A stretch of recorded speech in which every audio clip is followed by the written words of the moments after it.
लोग देख रहे होंगे इस चुनाव को। ये चुनाव उत्तर प्रदेश का चुनाव मल्हनी उसका केंद्र बिंदु बना हुआ है। मुख्य विपक्षी दल के नेतागण जितने भी हैं वो सिर्फ मल्हनी को टारगेट कर रहे हैं और आपके यहाँ के प्रत्याशी और आपके चहेते भाई को यहाँ टारगेट किया जा रहा है। जो भी उनके कुनबे का कोई व्यक्ति ऊपर से नीचे तक है, सब धनंजय सिंह के नाम की राजनीति कर रहे हैं ताकि उनका कुछ भला हो जाए।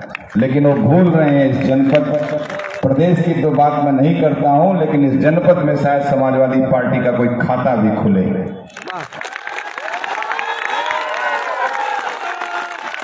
यही भय उनको बार बार बुलवा रहा है।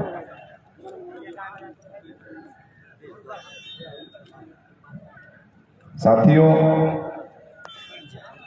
आप लोग बहुत शॉर्ट नोटिस पे यहाँ पर एकत्रित हुए, सारे हमारे कार्यकर्ताओं एक हिसाब से मैं देखता हूँ तो कार्यकर्ताओं का ही एक सम्मेलन हो गया ये, जो कि जनसभा में तब्दील हो गया। और कोविड नियमों का भी बहुत पालन करना था, इसलिए हम लोगों ने जो चुनाव आयोग की गाइडलाइन है उसका भी पालन करने का प्रयास किया कि बहुत भीड़ इकट्ठा होगी तो अननेसेसरी की तो व्यवस्था ना होने पाए। इसीलिए सिर्फ कार्यकर्ताओं को कहा गया, वही कार्यकर्ता लोग यहाँ पर उपस्थित हैं।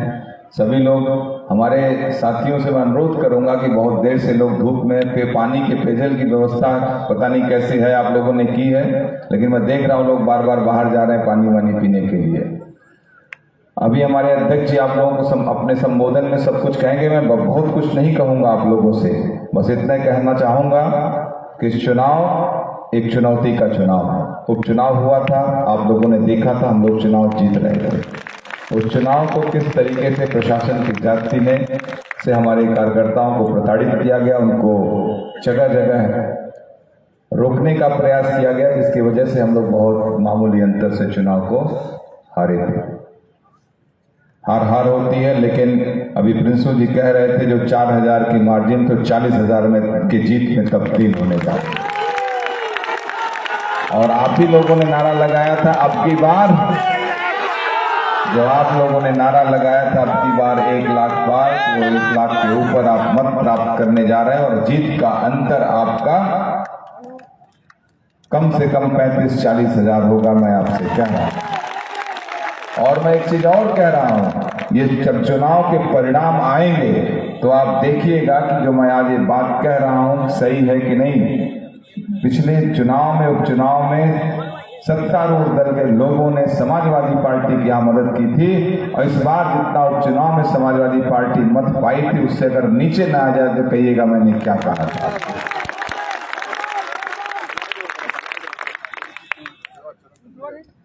हम अपने साथियों से कहते हैं कि घर घर जाइए, चुनाव निशान बताइए।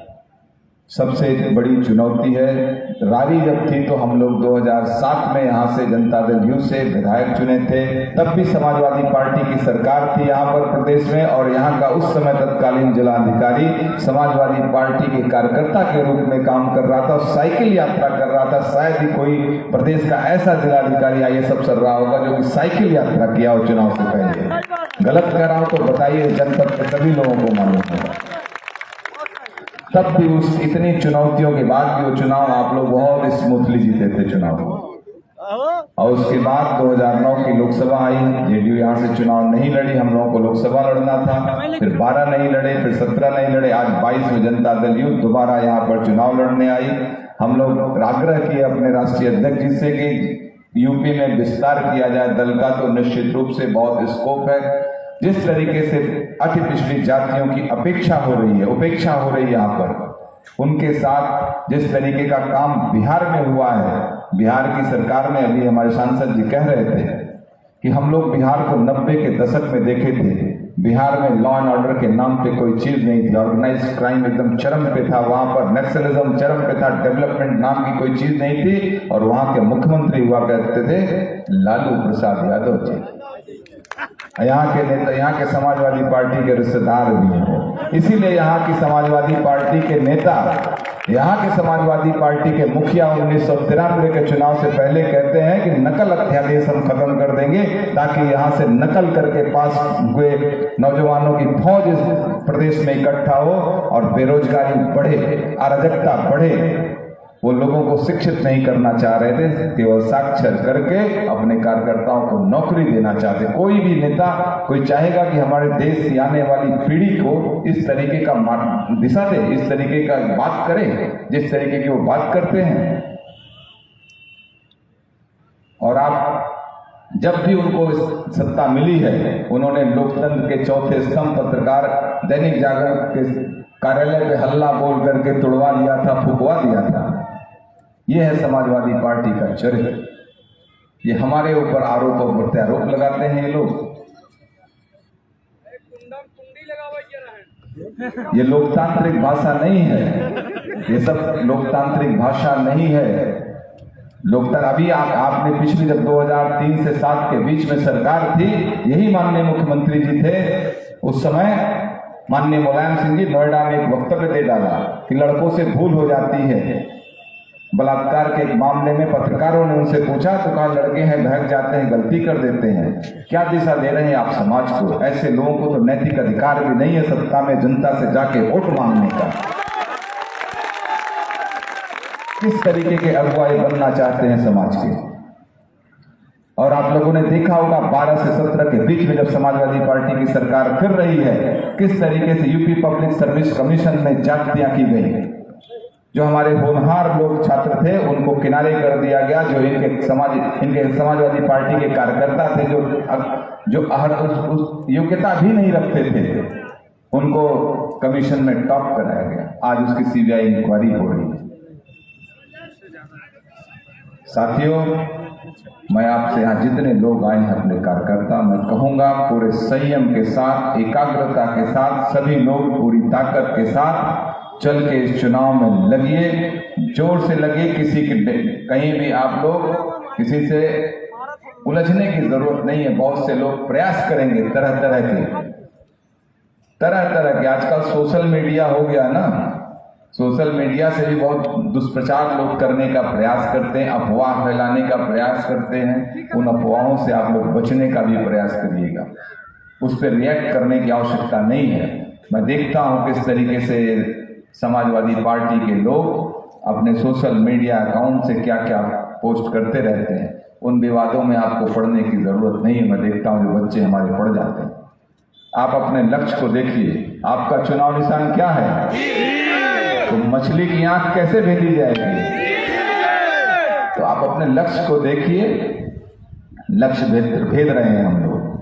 लक्ष्य क्या है आपका? 1 लाख के पार। और हम आपको बता रहे हैं कि 70,000 मत से अधिक समाजवादी पार्टी के लोग यहाँ नहीं प्राप्त करेंगे। हम आपको यहाँ पे वचन देते हैं। को 70,000 डाके तो मुझे बताइए। वो सिर्फ जात के नाम पर चुनाव लड़ते हैं, जात के नाम पर चुनाव लड़ते हैं और हमारे अल्पसंख्यक समुदाय के लोगों को किसका भय दिखाते हैं? किस हिंदू समाज का भय दिखाते हैं आप? हमारे गांव के जो सामाजिक समीकरण होते हैं, जो सामाजिक ताना बाना है हमारे गांव का, जहाँ हिंदू मुसलमान सब लोग एक दूसरे के साथ प्रेम से रहते हैं। गांव में तमाम जगह विवाद होते हैं, लेकिन हम लोगों ने देखा हमारे यहाँ कभी किस तरीके का कोई जनपद जौनपुर में हमारी किसी प्रकार की जो हमारा सामाजिक सौहार्द है वो कभी बिगड़ने नहीं पाया। लेकिन ये समाजवादी पार्टी के लोग भय दिखाते हैं। हमारे साथियों से मैं कहूंगा, हमारे मुसलमान भाई भी यहाँ बहुत उपस्थित हैं। ये लोग सिर्फ और सिर्फ मुसलमानों को वोट बैंक के रूप में इस्तेमाल करते हैं। मुसलमान इस देश का नागरिक है। जितना इस देश की संपत्ति पे, इस देश में जितना हिंदू का अधिकार है, उतना मुसलमानों का भी अधिकार है। प्रत्येक नागरिक का एक समान अधिकार है, चाहे हिंदू, मुसलमान, सिख, ईसाई, जितने भी धर्मों के लोग हैं और इस देश के नागरिक हैं। हम संविधान ने हमें व्यवस्था दी है कि सभी एक बराबर हैं। इसलिए भाइयों, आप लोग सभी से वोट लेने का प्रयास करिएगा, सभी के पास जाने का प्रयास करिएगा। किसी के एजेंडे में फंसने की आवश्यकता नहीं है। और एक बात और कहूँगा, अगर समाजवादी पार्टी के लोग जहाँ गांव में बाहुल्य है, अगर किसी भी प्रकार के हमारे साथियों पे, हमारे कार्यकर्ताओं पे, हमारे जो गरीब और हमारा वर्कर है, अगर किसी ने उनके ऊपर कोई दबाव डालने का प्रयास किया तो आपके पास नंबर है, मुझे बताइएगा, उनके खिलाफ सख्त से सख्त कार्रवाई की जाएगी। लेकिन आप इस बात को, इसीलिए फोन नंबर दिए गए हैं, हमको जरूर अवगत कराइएगा। चुनाव आयोग इस बात को लेकर बहुत सख्त है कि अगर किसी भी मतदाता को किसी ने परेशान करने का प्रयास किया तो उसके खिलाफ वैधानिक कानूनी कार्रवाई कर उसे जेल में डाल दिया जाएगा।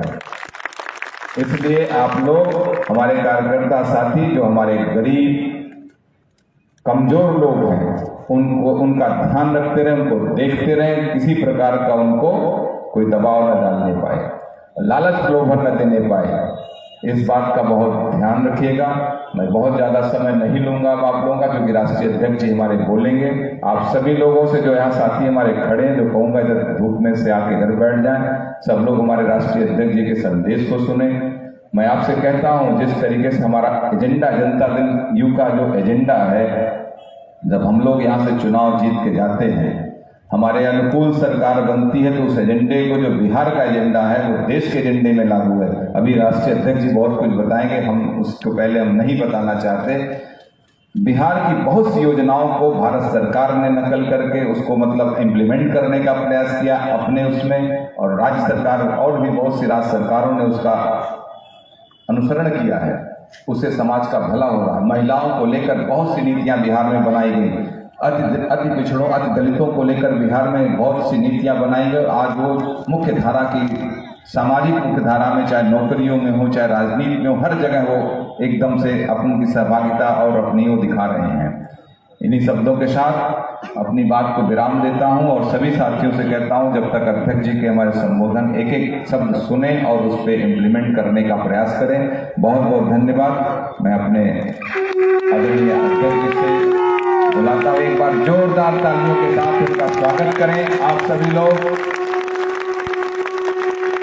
हमें भी अवसर मिला है अध्यक्ष जी के साथ 2009 से 14 में लोकसभा में थे, हमारे सीनियर थे, हमें बहुत